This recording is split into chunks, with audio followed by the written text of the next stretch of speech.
Bernidaki, je suis avocate au barreau de Paris, associée au sein d'un cabinet qui s'appelle Anders Avocats. Et je suis plus particulièrement en charge du département droit du numérique qui implique l'accompagnement de nos clients, toutes organisations confondues, hein, en matière alors de transformation digitale, de protection des données personnelles et puis d'assistance également en amont et en aval dans le cadre de dossiers de cybercriminalité ou de cybermalveillance. Voilà. Déa, je te laisse la parole. Déa Arenas. Alors moi, je représente le cabinet de conseil CAISA. Ça fait 10 ans qu'on travaille auprès des collectivités territoriales, alors toute taille, les petites communes, les communes de taille moyenne, départements, régions. Et puis par ailleurs, on travaille beaucoup avec les acteurs de l'économie sociale et solidaire, donc le tissu associatif évidemment, mais également les mutuelles et plus largement les complémentaires santé. On a une compétence historique très spécialisée dans le domaine de la santé, donc on a accompagné de nombreux projets dans ce sens-là auprès des communes et d'autres types de structures. Après, on intervient également sur d'autres domaines, notamment en lien avec l'eau, la mobilité et également les systèmes d'information, bien évidemment. Alban. Alban Kaoren, je suis consultant dans la gouvernance et sécurité de l'information. Je suis associé du cabinet Celsion Cyberdéfense. Donc en fait, Celsion Cyberdéfense, on accompagne les organisations dans la sécurité de leur système d'information, que ce soit à la fois technique et à la fois gouvernance consulting. Déa. Bon, merci beaucoup pour cette introduction.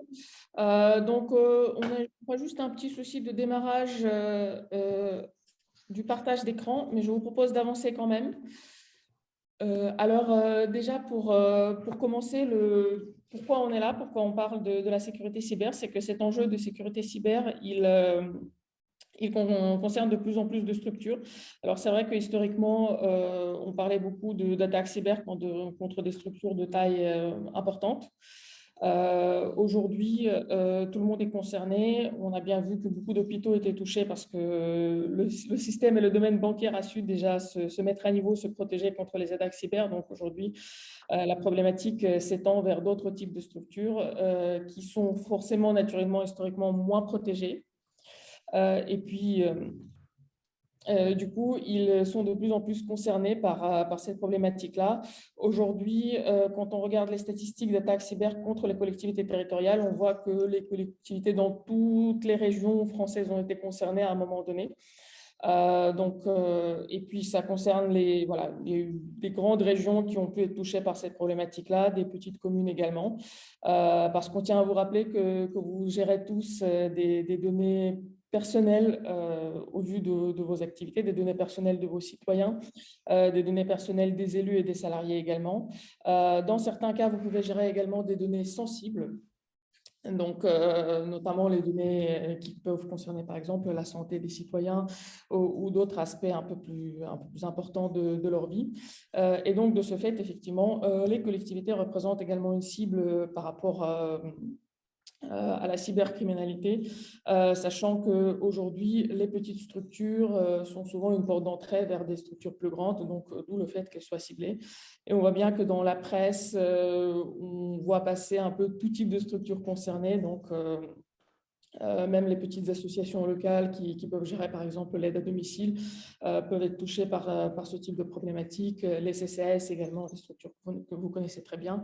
Et donc, les mairies aussi, d'où le fait qu'on souhaite vous sensibiliser un tout petit peu plus à cette thématique-là.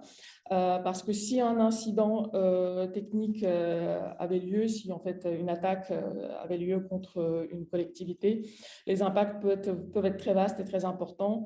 Vous avez évidemment l'impact sur l'activité, parce que imaginez qu'une partie de vos données soit cryptée, par exemple, ou soit perdue complètement, ne soit plus accessible. Tout ça peut avoir des répercussions hyper importantes sur votre activité récurrentes. Donc, ce sont des impacts sur la productivité, sur le maintien des activités et des services qui peuvent être proposés par la commune à destination des citoyens. Ce sont des impacts financiers également, parce que vous pouvez avoir ce qu'on appelle des ransomware, donc en fait des cybercriminels qui vous demanderont de l'argent tout simplement pour débloquer l'activité de votre commune. D'autres répercussions financières suite à la non-exécution de vos services habituels. Puis vous avez évidemment les impacts d'image aujourd'hui qui sont de plus en plus importants et les gens sont de plus en plus vigilants à ces problématiques de sécurité cyber. Et donc, vous avez tout simplement l'impact de perte de données ou de fuite de données personnelles des citoyens ou des salariés, ce qui est évidemment toujours pas très positif. Et au-delà de tous ces impacts-là, vous avez surtout une problématique évidemment juridique qui reste très importante, d'autant plus qu'aujourd'hui, le cadre réglementaire est déjà plutôt strict en ce qui concerne la gestion des données. Et il risque de le devenir encore plus dans les années à venir.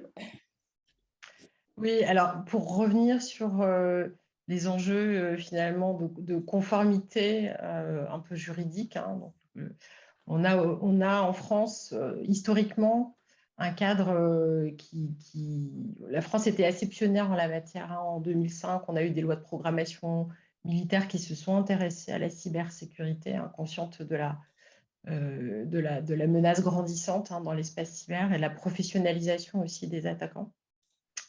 Donc de 2005 à 2013, on a eu plusieurs lois qui se sont succédées, alors qui ne concernaient pas nécessairement les collectivités territoriales, et encore que. Donc voilà, ça c'est le cadre réglementaire existant. Il y a également la directive NIS 1 qui date de 2016, qui est venue créer des concepts d'entités d'importance vitale et d'opérateurs d'importance vitale et des opérateurs d'importance essentielle également, qui ont des obligations très spécifiques. Et puis évidemment, naturellement, le RGPD, qui comprend un volet cybersécurité, hein. On a le fameux triptyque toujours dans ces enjeux de conformité, réglementaire juridique, organisationnel et mesures techniques. Donc voilà, pour le cadre aujourd'hui qui existe. Donc aujourd'hui, en tant que collectivité, enfin, vous avez des obligations de respecter, de protéger les données. Vous avez des obligations d'établir un certain nombre de documentations, de nommer un délégué à la protection des données, voilà, qui sont malheureusement pas toujours respectées, hein. Il y a plein de facteurs qui expliquent ça, manque de ressources, manque de formation. On pourra y revenir.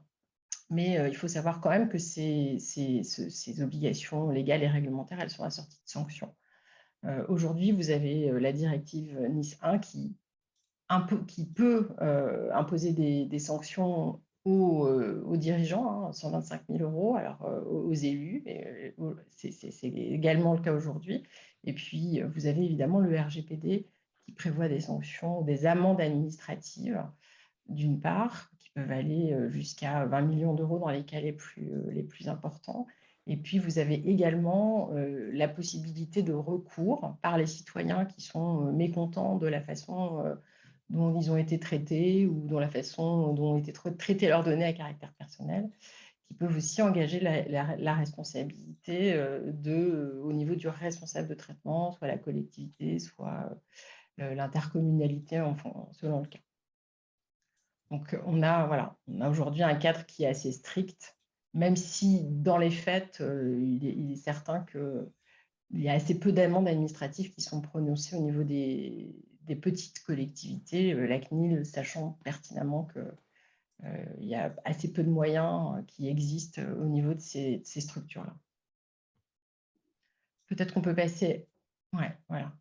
Alors, pourquoi c'est important de se pencher sur un cadre réglementaire? Ce cadre-là, il va évoluer et vous allez être concernés, puisque aujourd'hui, alors on est sur une directive qui va nécessiter une transposition en droit français. On a jusqu'au 18 octobre 2024 en France pour transposer cette directive, mais elle va concerner une liste de secteurs particuliers qui va être beaucoup plus étendue qu'aujourd'hui. Et c'est là où vous allez être concernés demain, puisque les administrations publiques sont concernées, tout ce qui relève de la gestion de l'eau potable, des eaux usées, de la gestion des déchets, des transports, de l'énergie, etc., vont être concernés. Donc, autant de compétences, en fait, et de sujets qui sont traités au niveau des collectivités. Qu'est-ce que cette directive va imposer comme nouvelles obligations? Toujours ce fameux triptyque d'obligations organisationnelles, juridiques et techniques.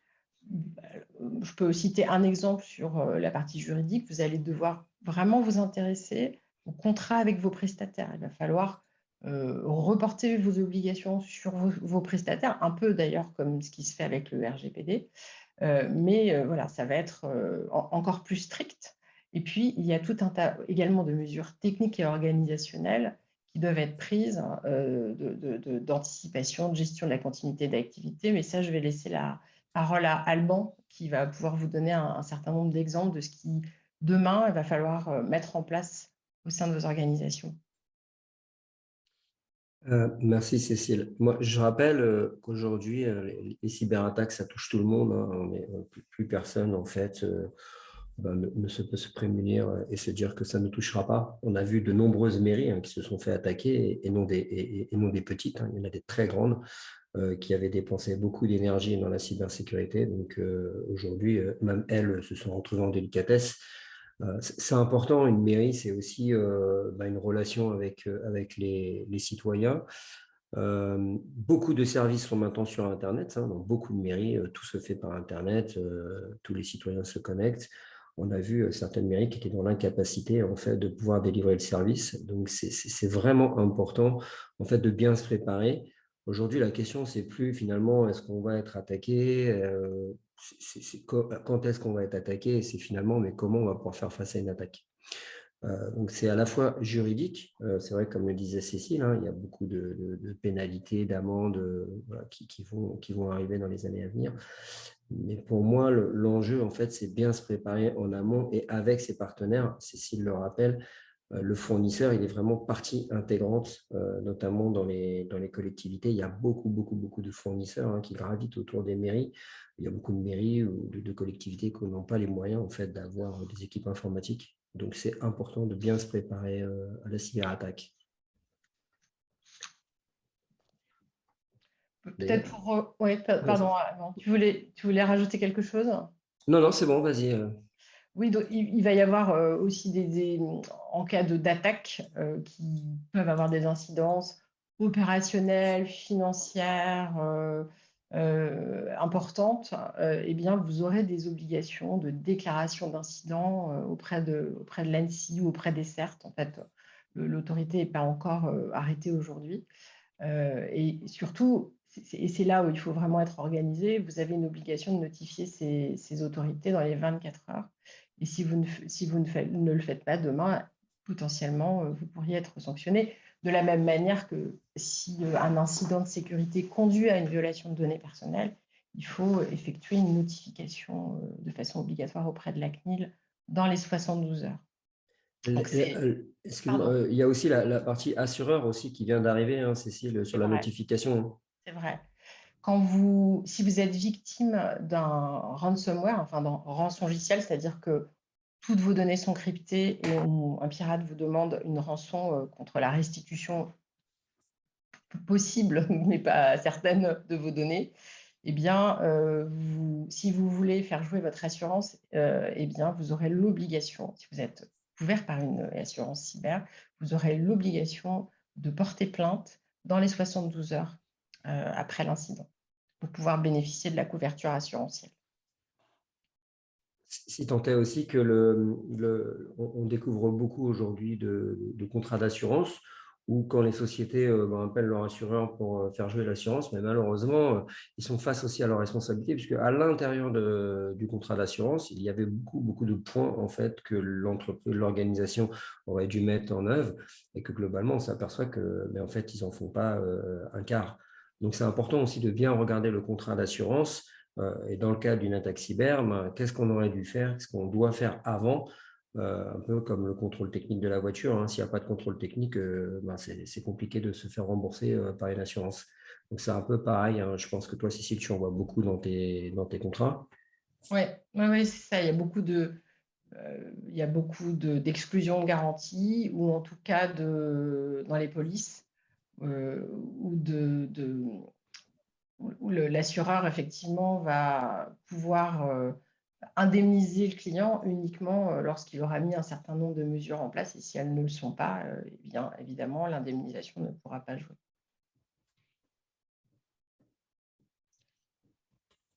Merci Alban, merci Cécile. Sur ce, je vous propose de passer aussi à un point très important de cette réunion, c'est quelles sont les pistes éventuelles pour faire face à toutes ces problématiques-là. Sachant que, évidemment, on ne pourra pas mentionner toutes les pistes, mais on vous propose de commencer par des sujets plutôt très pragmatiques qui sont à la portée aussi de toute structure indépendamment de sa taille. Il y a deux, si je peux me permettre, en fait, hein, il y a deux, dans la cybersécurité, il y a deux volets. Il y a le volet prévention en amont et il y a le volet aval. Comme disait Alban, aujourd'hui, la question n'est pas de savoir si je vais être attaqué, mais quand. Et donc, il y a le volet aval. Quand je suis attaqué, qu'est-ce qu'il faut que je fasse? Comment je peux être accompagnée? Voilà. Pour à la fois restaurer mes activités, me défendre. Voilà. Excuse-moi, Délia, je t'en prie. Non, merci. Je laisse du coup Alban peut-être reprendre la main sur la présentation de tous ces aspects qu'on peut mettre en place dans la structure pour en amont et puis en aval. C'est vrai que beaucoup d'organisations ne sont pas égales face au cyberisme. Malheureusement, on travaille pour beaucoup d'organisations, des associations, des mairies. C'est vrai que de beaucoup de structures n'ont pas forcément les moyens de pouvoir faire face à une cybercrise, de pouvoir faire face en fait à des investissements informatiques pour renforcer la sécurité. Néanmoins, il y a quand même beaucoup de bonnes pratiques et qui sont accessibles à des petites structures. Donc, on parle beaucoup du principe d'hygiène informatique. La NSSI a publié d'ailleurs 2 référentiels. Un référentiel de 13 questions plutôt dédié à des TPE, TME ou des petites mairies. Et puis un deuxième référentiel qui est le guide d'hygiène.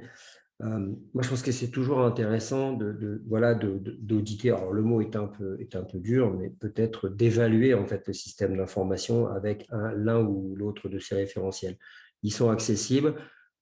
Ça donne une bonne idée déjà du départ. Quel serait le gap à franchir pour pouvoir renforcer un peu la sécurité? Parce que c'est vrai qu'on voit souvent, toi Cécile, j'imagine, beaucoup de sociétés qui me disent bah oui, mais finalement, on en est où? On fait quoi? On ne sait pas où on est. Prenez un référentiel et puis regardez avec vos prestataires ou des prestataires comme Céline ou Cécile pour évaluer finalement le système d'information. Où est-ce qu'on est placé? Est-ce qu'on est mature? Oui, il y a une première étape qui est de cartographier finalement ces outils, son système d'information, qui est absolument indispensable. Oui, ça donne aussi une bonne vision. Est-ce qu'on est plutôt bien? Est-ce qu'on est très en retard? Est-ce qu'on est comment on manage un peu le système d'information? C'est toujours bien de le savoir, même si on n'est pas très bon, même si il y a un pas qui reste à faire, mais déjà d'en prendre conscience, moi je pense que c'est déjà la bonne démarche. Voilà, on prend conscience que finalement on est un peu en retard. Et à l'intérieur, qu'est-ce qu'on peut faire déjà de façon rapide? Déjà, qu'est-ce qu'on peut changer avec notre système actuel pour aller vers le référentiel, vers les bonnes pratiques du référentiel? On parle souvent aussi des salariés, finalement, des collaborateurs, de la sensibilisation. C'est pour moi, encore une fois, c'est un point essentiel. C'est comme à la maison, finalement, vous pouvez renforcer, mettre des alarmes, vous pouvez tout faire. À partir du moment où tout le monde laisse la porte ouverte, malheureusement, tout ce que vous aurez mis en place, ça ne servira pas à grand-chose. Il faut savoir que, je dirais 90%, 95% des attaques arrivent par du phishing. Vous savez, le phishing, l'hameçonnage, c'est le fait de cliquer à l'intérieur d'un mail et puis la pièce jointe, le virus est dans la pièce. C'est important finalement d'accompagner tous vos collaborateurs à repérer, à se préparer finalement à repérer une attaque. Ça, pour moi, c'est fondamental. Il y a aujourd'hui plein de contenus. On a nous-mêmes fait des contenus e-learning très simples d'accès pour pouvoir éduquer chaque collaborateur et pouvoir responsabiliser chaque collaborateur.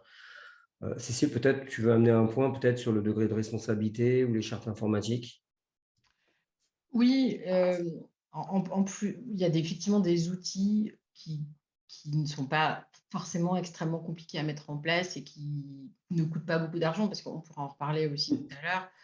Bien sûr que les cybersécurités, ça a un coût et c'est aussi ce qui est un frein à la mise en place de telles actions. Donc, sensibiliser les acteurs et les agents, et notamment les impliqués, par la rédaction de chartes d'utilisation des outils numériques, la charte du télétravail, l'utilisation de mots de passe. Tout ça, c'est quelque chose, une sorte de contrat finalement, pardon, que la collectivité va passer avec ses agents, et qui va permettre aussi de responsabiliser les agents. Donc ça, c'est un travail de fond qui n'est pas très complexe, encore une fois, à mettre en place, et qui est un outil vraiment de conformité important.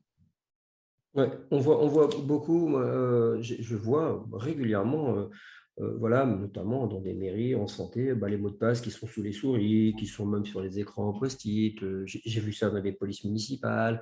Là, je veux dire, concrètement, ça devient facile, quoi. Tout le monde se partage le mot de passe, tout le monde se l'échange un peu par mail.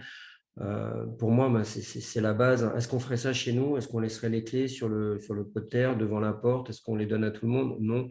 Je pense qu'on fait attention. C'est un peu pareil avec un mot de passe. Et c'est là où il faut vraiment, vraiment mettre l'accent et d'éradiquer ces pratiques. Parce que malheureusement, si le mot de passe il est donné, il est connu, je veux dire, il n'y a pas de gros efforts à faire pour pirater.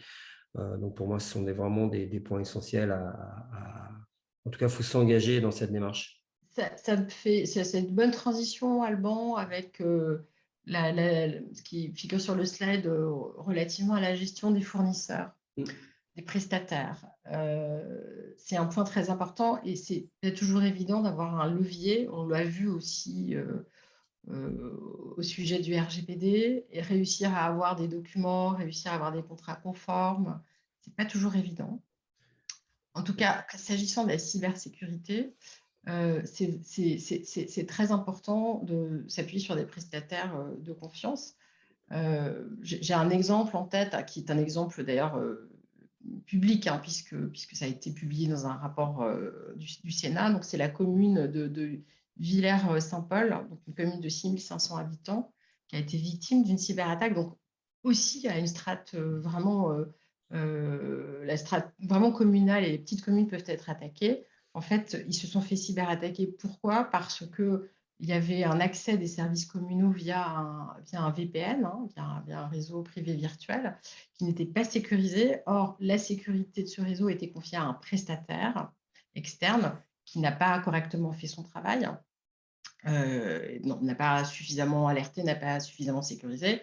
Résultat, cette commune-là a perdu l'intégralité de ses données. Donc, ça a causé vraiment d'énormes problèmes. Inutile de dire que par la suite, la commune a mis fin à ce contrat avec le prestataire, évidemment. Donc, il y a deux volets, encore une fois, c'est-à-dire que vous avez l'obligation de reporter vos propres obligations légales dans les contrats, donc vous assurez que les prestataires présentent des garanties, mettre à jour vos contrats, et puis par la suite, il est possible que si vous étiez attaqué, il faille se poser la question d'une action, d'un recours judiciaire en responsabilité contre le prestataire qui a, par sa négligence, par sa défaillance, occasionné de tels préjudices. Tout à fait. Sur la partie, sur la partie données, sur la partie sauvegarde, on voit toujours le slide, Léa? Oui. Ouais, Ouais. ok. La continuité des activités, alors c'est vrai que dans toutes les crises cyber sur lesquelles on est associé, malheureusement, on découvre beaucoup de sauvegardes qui sont inutilisables. Moi, j'ai déjà eu des clients qui avaient investi dans un système de sauvegarde et puis finalement, le hacker avait changé la clé de chiffrement quelques mois avant. C'est toujours dommageable de se dire qu'on a investi dans une sauvegarde et finalement, elle ne fonctionne pas. Donc, c'est vraiment, ça, c'est un des points pour moi les plus importants, c'est-à-dire comment on va pouvoir retrouver nos données et dans combien de temps on va pouvoir retrouver nos données. Donc, d'écrire souvent dans des mairies, d'ailleurs, on voit souvent, tiens, comment ça se passe tes données? Bon, on me dit, ça, c'est le prestataire, je ne sais pas trop, mais il est très bon, ça fonctionne.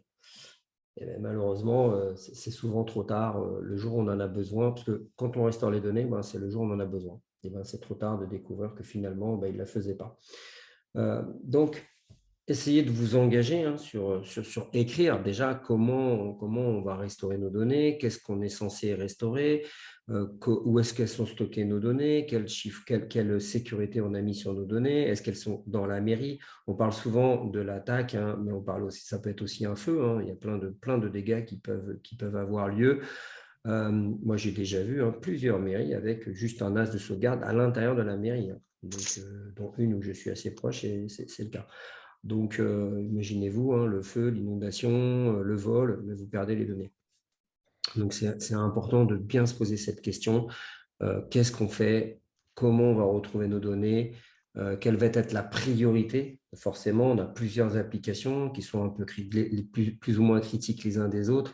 Ben, sur laquelle application on va se concentrer en priorité plutôt que de tout vouloir restaurer d'un coup, ce qui ne sera pas possible. Donc ça, c'est important. Ce qui est aussi important dans un plan de sauvegarde, c'est le tester. C'est le tester périodiquement, régulièrement. Finalement, on a mis en place le plan de traitement de sauvegarde. On est plutôt satisfait de ce qu'on a mis en œuvre.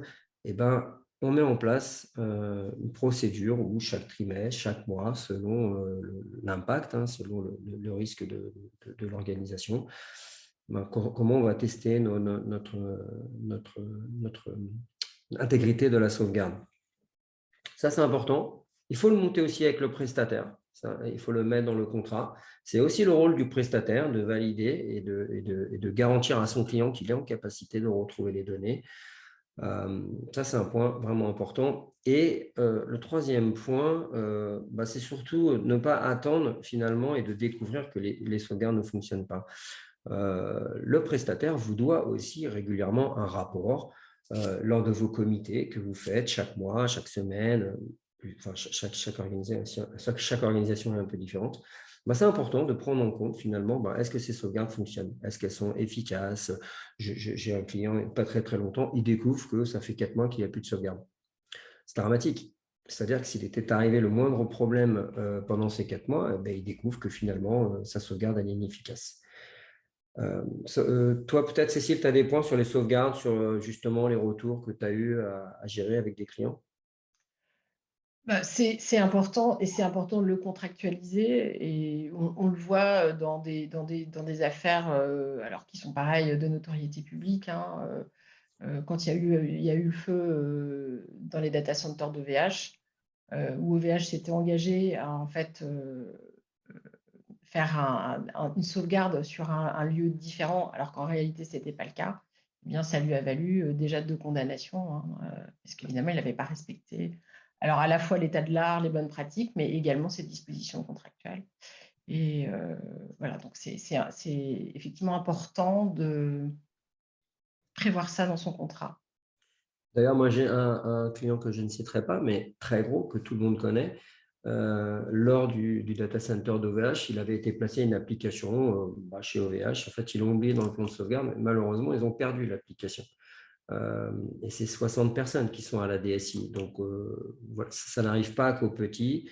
Les grandes sont aussi, enfin les très grosses sociétés, les grosses organisations sont aussi impactées. Donc, c'est vraiment important de bien cartographier ce qu'on doit sauvegarder et où est-ce que c'est sauvegardé. Est-ce qu'on sera en capacité de retrouver la donnée? Ensuite, on a la partie donc, gestion des fournisseurs. Peut-être, Cécile, je peux te laisser… Oui, alors moi j'en ai parlé tout à Ouais. l'heure, en fait, Alban, tu sais, la gestion des fournisseurs. Peut-être toi, tu avais enfin, je pense qu'on a Ouais. pas mal développé le sujet. Ouais, tout à On a fait. alerté. Je peux juste rajouter un point parce que donc la directive NIS 2, donc, qui va être transposée en fin 2024 en France, euh, attire l'attention et impose des obligations spéciales aux fournisseurs qui interviennent dans les chaînes d'approvisionnement, hein, supply chain. Alors, je pense que vous pouvez quand même malgré tout être aussi concerné. Et donc, il faudra une vigilance particulière sur ces fournisseurs-là, Alors, chaîne d'approvisionnement. ouais. Moi, je rajoute aussi, puisque ça, c'est de l'expérience que j'en ai. Souvent, dans les contrats des fournisseurs, enfin, ce sont des contrats qui datent souvent de 10, parfois de 15 ans, donc ça n'a jamais été mis à jour. On doit retrouver les exigences de sécurité que vous mettez dedans. C'est-à-dire que c'est difficile de dire à un prestataire, quand on est un peu en délicatesse avec lui, ben, t'aurais dû. Si ce n'est pas écrit, c'est discutable. Enfin, là, je parle sous le couvert de la juriste, de l'avocate. Ça peut être en tout cas discutable. Ce qu'on constate, en fait, c'est qu'il y a souvent de l'absence totale d'exigence de sécurité. Qu'est-ce qu'on demande à notre prestataire pour nous garantir qu'il gère bien nos données? Le deuxième point, et non des moindres, c'est la responsabilité. C'est-à-dire qu'on ne sait jamais qui fait quoi, qui est responsable de quoi. Cécile peut-être va donner quelques infos, mais encore une fois, vous êtes responsable de la sauvegarde, on pense que c'est le prestataire. Le jour où il y a un problème, vous savez, tout le monde va ouvrir le parachute, le parasol, pour éviter d'avoir à payer. Et le prestataire vous dira, finalement, je n'ai jamais été responsable de la sauvegarde. C'est écrit nulle part. Ça peut être discutable, je pense, devant un tribunal, non, Cécile? C'est important. Alors, tu peux te référer à des règles de l'état de l'art, Ouais. et puis les fournisseurs sont des spécialistes de l'informatique. Ils ont une obligation de conseil, bien sûr, renforcée, mais tout dépend aussi de qui on a en face. Ce n'est pas la même chose quand on a une commune qui n'a pas de responsable informatique ou qui n'a pas de responsable de la sécurité de l'information, et quand on fait appel à une plus grosse commune ou au niveau départemental, régional, où là, on peut avoir des équipes de DSI, l'obligation n'est pas la même. En tout état de cause, je pense utile de toujours essayer de faire une matrice de responsabilité, le RACI, qui permet de déterminer qui fait quoi, de façon à clarifier les obligations qui incombent à chacun. Oui, tout à fait. Et je rebondis aussi. Souvent, je vois dans des contrats où le prestataire vous dit, moi, je suis responsable du bon fonctionnement de l'ordinateur. Très bien. Finalement, quand on audite, on se dit, mais l'ordinateur, il n'est jamais mis à jour. Donc, ce qui est extrêmement dommageable, puisque la quasi-totalité des attaques vont passer par une vulnérabilité. C'était quand même écrit dans le contrat. Donc, le dernier point, c'est comment on surveille finalement la prestation du prestataire. Ça, c'est aussi important de régulièrement vérifier que ce qui a été écrit dans le contrat est bien la réalité et c'est bien ce qui nous met en place. Parce qu'il y a beaucoup de prestataires, notamment dans les petites structures où c'est le prestataire de la ville ou de la commune. Souvent, il dit voilà, je vais faire tout ça, puis il ne le fait pas. Donc, important aussi de bien vérifier, de surveiller régulièrement, une fois par an, une fois tous les 6 mois, en fonction du risque que vous avez. Parfois, ce n'est pas si compliqué que ça. Il suffit de lui envoyer un petit questionnaire, il répond avec les preuves apportées, on vérifie 3-4 points et puis on essaie de voir, de donner un peu une ambiance et de se dire, OK, est-ce qu'on est plutôt rassuré globalement, est-ce qu'il a tendance à bien réaliser le contrat ou est-ce que tout ce qu'on a trouvé, finalement, il ne le fait pas? Et intervenir assez rapidement, ne pas laisser la situation se dégrader. Tu as raison, la partie mise à jour, alors en fait, ça fait partie vraiment des mesures techniques, mais qui peuvent être décrites de façon tout à fait claire dans un contrat. La mairie de La Rochelle aussi a connu, la commune de La Rochelle a connu une cyberattaque il y a quelques temps, enfin un an et demi, où plus aucun permis d'inhumation était possible, on ne pouvait plus délivrer permis d'inhumer, ça a duré pendant au moins une semaine. Aucun parking ne fonctionnait, il y a certains services d'état civil qui étaient bloqués, et notamment parce que il y avait une mise à jour Windows qui n'avait pas été, Microsoft, je ne sais plus, qui n'avait pas été faite. Il y avait d'autres raisons, mais en particulier l'absence de mise à jour de logiciels qui avait occasionné qui avait permis en fait l'entrée du virus. C'est très interconnecté aussi, c'est un peu comme la santé, c'est des organisations très interconnectées avec beaucoup de nouvelles technologies qui arrivent, les caméras, les parkings avec des paiements mobiles, l'accès à des applications intercommunales, enfin il y a plein de... Et c'est un peu peut-être la difficulté, Cécile, moi je constate, c'est finalement, il faut gérer aussi tous ces fournisseurs, toutes ces interconnexions. Et que parfois, on a beau bien gérer sa cybersécurité et malheureusement, on est à risque parce que d'autres autour ne le font pas. Je le constate un peu au quotidien parce que j'ai des mandats déléguée à la protection des données externalisées aussi. Donc, je suis DPO et notamment de syndicats intercommunaux informatiques. Et en fait, c'est extrêmement difficile d'obtenir de la part des fournisseurs qu'ils soient à jour, que ça demande un travail de relance permanent. C'est vrai que c'est compliqué. Ouais. Il faut au moins le faire en cas de contrôle ou en cas de cyberattaque, et puis peut-être ensuite en mise en cause de responsabilité. C'est important de démontrer qu'on a au moins essayé de faire en sorte que les prestataires respectent les obligations qui sont les leurs. Tout à fait. Et dernier point de la présentation. Alors, on est plutôt sur le plan de reprise d'activité, la déclaration, tout ce qui a trait à la préparation de la gestion d'une crise. Une crise cyber, c'est très compliqué. Malheureusement, quand ça arrive, ça fait mal. Il y a beaucoup de choses à gérer. On a souvent aussi plein de personnes qui ne sont plus là. Malheureusement, le jour-là, elles sont tous malades. C'est aussi un cas qu'on rencontre. Donc, c'est important de se préparer finalement, d'étudier les différents risques et puis d'écrire finalement comment on va gérer la crise. Un peu comment on va mettre un peu le plan hors sec, comment on va gérer ça. Donc ça, c'est avant qu'il faut le faire, comme disait Cécile tout à l'heure. Il faut se préparer à une crise informatique. Donc, qui on va contacter, comment on va communiquer avec nos administrés, est-ce que je dois déposer une plainte, qui va déposer la plainte, quelles sont les données qu'on va devoir restaurer rapidement. Enfin, vous voyez, tout ce travail, il faut le réaliser en amont. Une crise qui n'a pas été préparée, c'est vraiment très dur. C'est même compliqué. Je ne sais pas si toi, tu en as eu quelques-unes, Cécile, puisqu'on a travaillé ensemble sur quelques crises. Ça n'a pas été simple. Non, effectivement, c'est pas simple. Alors, sur l'aspect, évidemment, crise cyber, vous ne pensez pas immédiatement à la partie juridique, parce qu'en fait, on est en plein dans l'opérationnel et c'est bien normal et vous avez bien d'autres choses à faire. Pour autant, ce n'est pas quelque chose qu'il faut négliger. Alors, il y a bien sûr le DPO qui doit être mis dans la boucle d'une crise cyber, parce que s'il y a un incident de sécurité, il est dans 95% des cas, voire 99% des cas, cela implique qu'il y ait une violation de données à caractère personnel, ce qui va vous obliger à faire une notification auprès de la Commission nationale de l'informatique et des libertés, la CNIL. Éventuellement, selon le cas, si vous êtes concerné, une notification auprès de l'ANSSI, qui dépend des services du Premier ministre, l'Agence nationale de la sécurité des systèmes d'information. Et puis, se pose la question de la récupération des preuves, en fait. C'est important parce que c'est important, il faut le dire, de déposer plainte.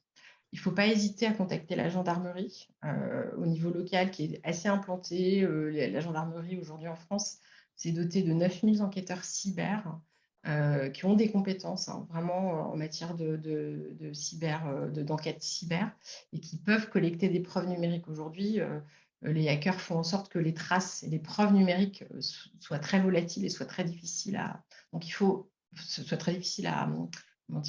récupérer. Donc, il faut vraiment ne pas hésiter à aller porter plainte et à faire appel à la gendarmerie ou aux organismes spécialisés au sein de la gendarmerie qui peuvent faire des enquêtes et qui peuvent récupérer les preuves numériques.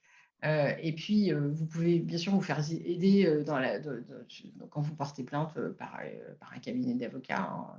Il y a plein d'infractions pénales qui sont liées à une cyberattaque.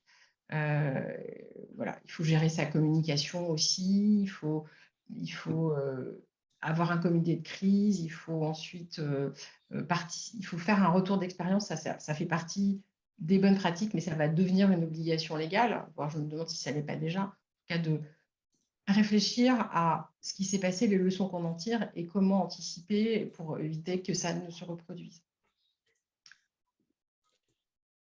Merci Alban, merci Cécile. Je vois que les premières questions arrivent. Donc, on a notamment 2 questions en lien avec le sujet de principe d'hygiène informatique que tu as mentionné, Alban, au début. Déjà, nos participants redemandent les noms des 2 référentiels que tu as mentionnés au début.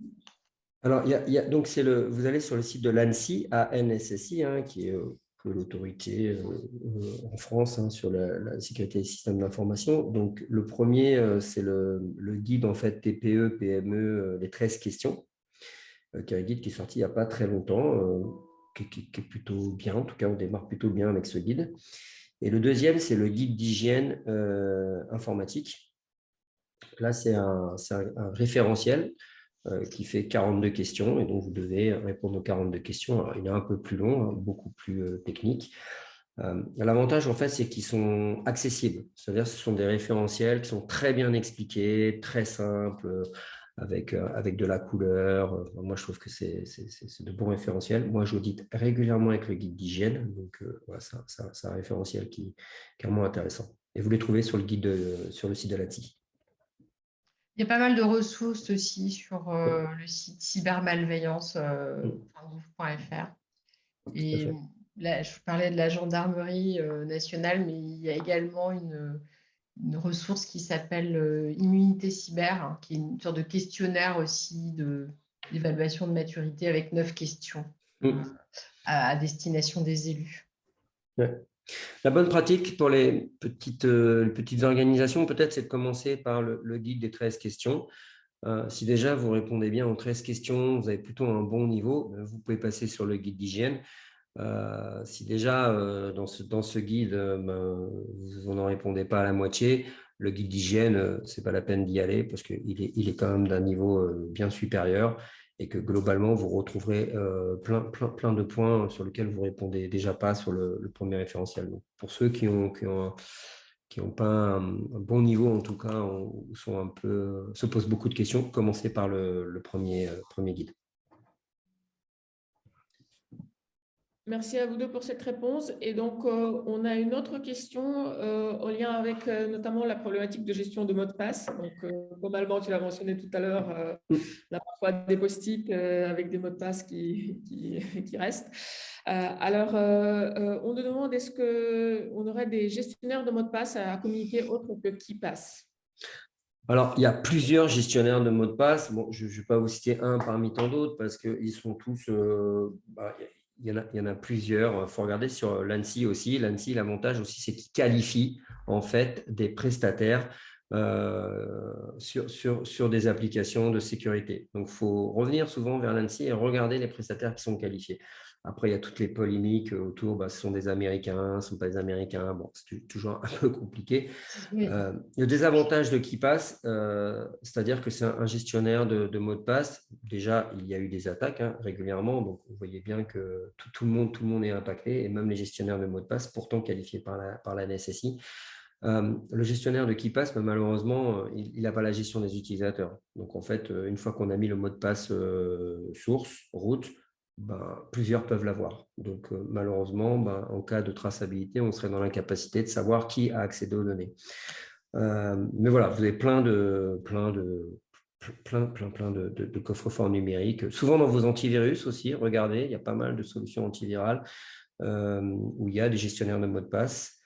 Voilà, j'ai pas d'idée comme ça là en tête. Puis on n'est pas c'est pas comment dire, un webinaire sur des solutions techniques, mais privilégier plutôt un gestionnaire de mots de passe. Toi peut-être Cécile, tu as quelques retours sur ce sujet?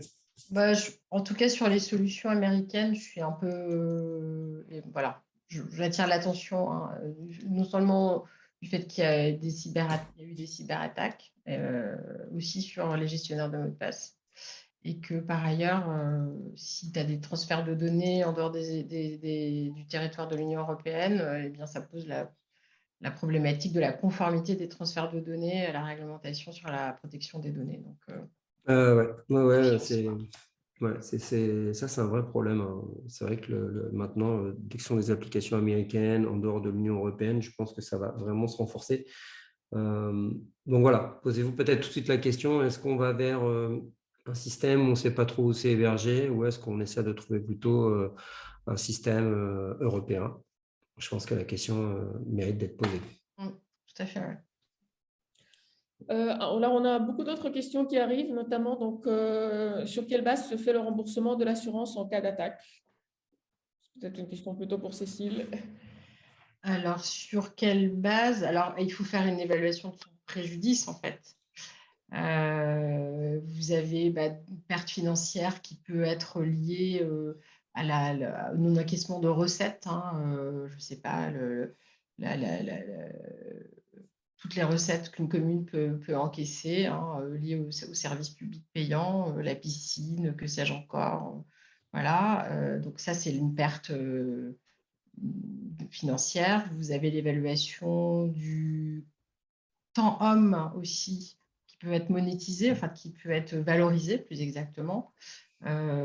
Combien de temps ça vous a pris, combien d'ETP ça vous a mobilisé pendant combien de temps, et le coût que ça représente sur la période où vous avez dû mettre en place des mesures de remédiation. Si vous avez fait appel à des prestataires aussi, bien sûr, de remédiation, de gestion de crise, de communication, d'avocats, vous avez aussi des remboursements possibles de ces frais-là. C'est vrai qu'il faut bien relire le contrat parce que moi, j'ai eu Préjudice dernièrement. d'image, éventuellement, je Ouais. ne suis pas sûre, préjudice d'image dans les contrats d'assurance, mais en tout cas, ces postes de préjudice-là, ils sont indemnisables. Ça dépend des discussions que vous avez aussi avec votre assureur, hein, bien sûr.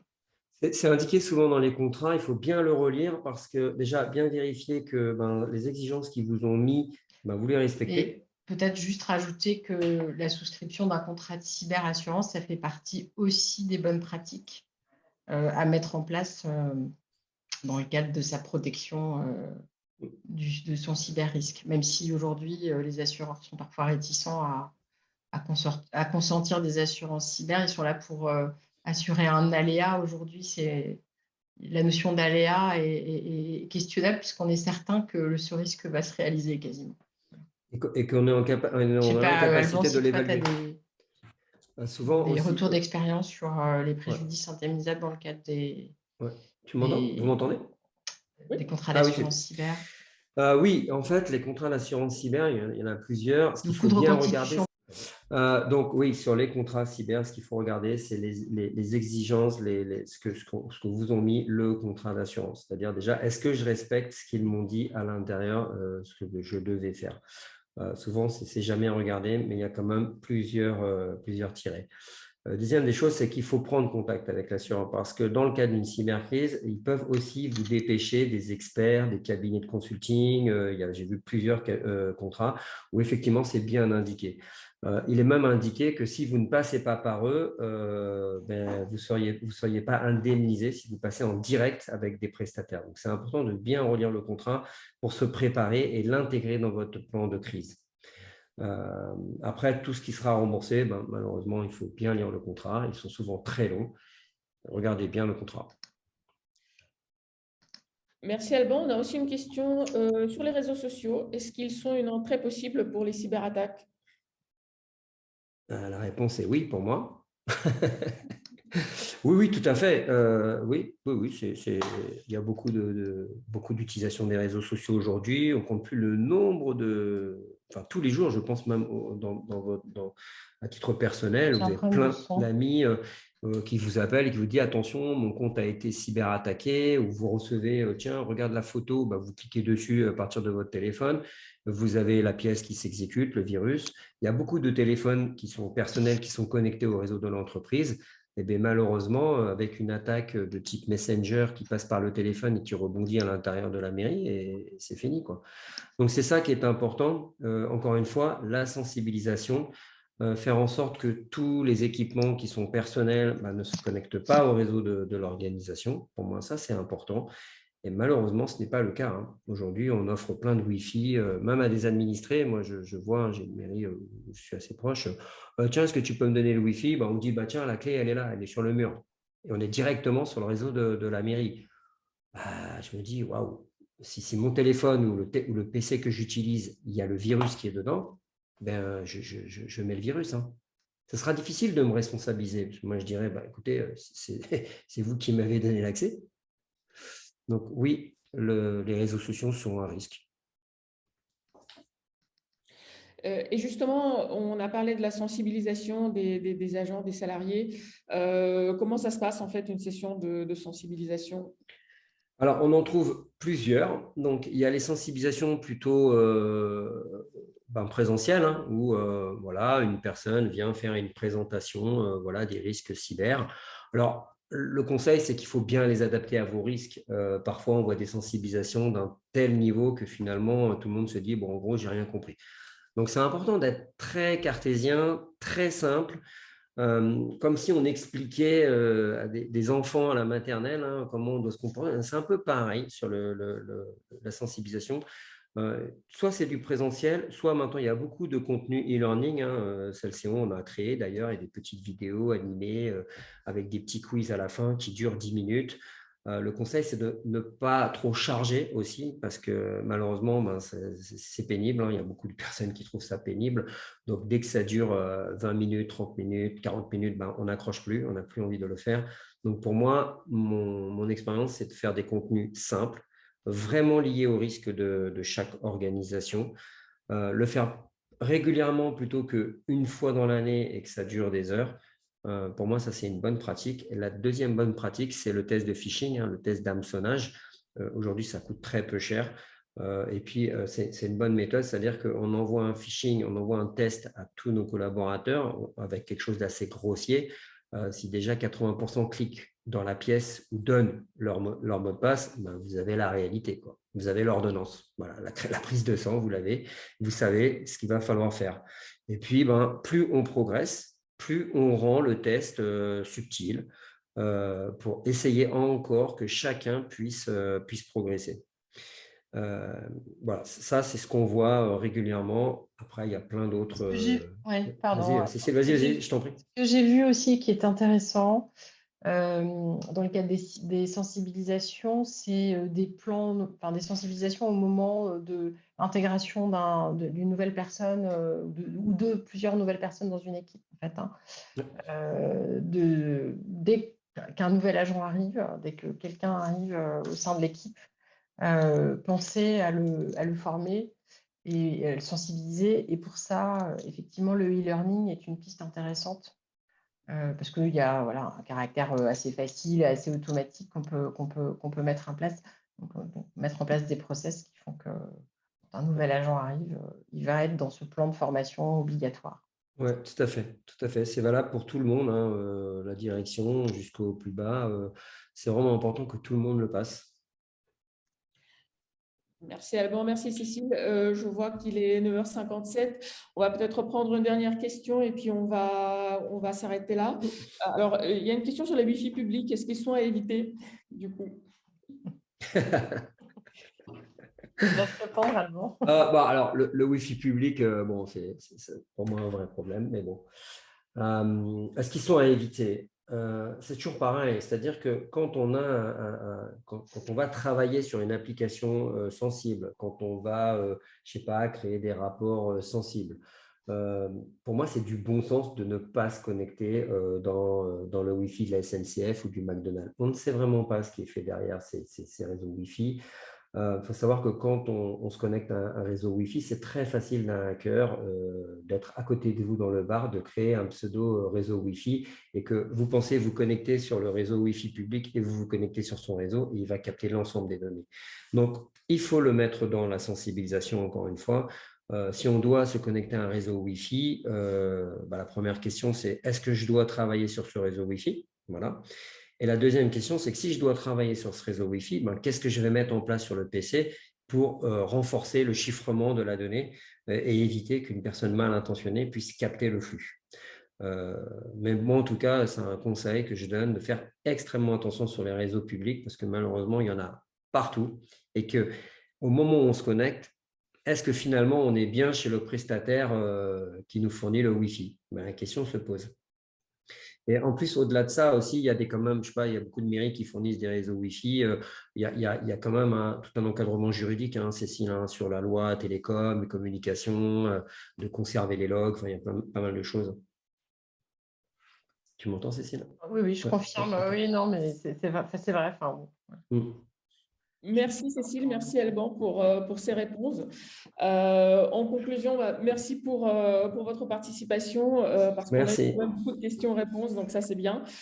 Juste pour préciser que nous, en fait, on a développé une offre modulable en matière de sécurité cyber pour allier l'ensemble des problématiques qui touchent à la sécurité cyber, parce que vous voyez bien qu'il y a les aspects techniques à traiter et parfois avec des solutions qui sont finalement pas si compliquées que ça, mais qu'il faut quand même penser à mettre en place. On a évidemment le volet juridique hyper important à ne pas négliger dans cette problématique cyber, parce qu'il y a toute la relation avec les prestataires notamment et toutes les démarches à effectuer pour être en règle vis-à-vis de la réglementation qui se renforce sur le sujet.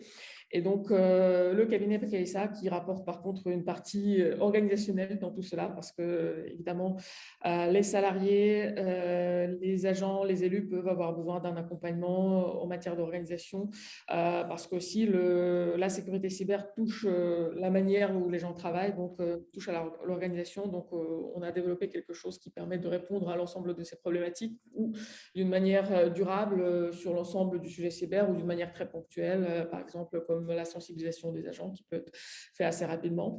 En tout cas, merci pour Merci. votre participation et on vous enverra évidemment et le replay de ce webinaire et la présentation avec nos coordonnées si vous avez d'autres questions. Merci beaucoup. Merci beaucoup. Merci à vous. Au revoir.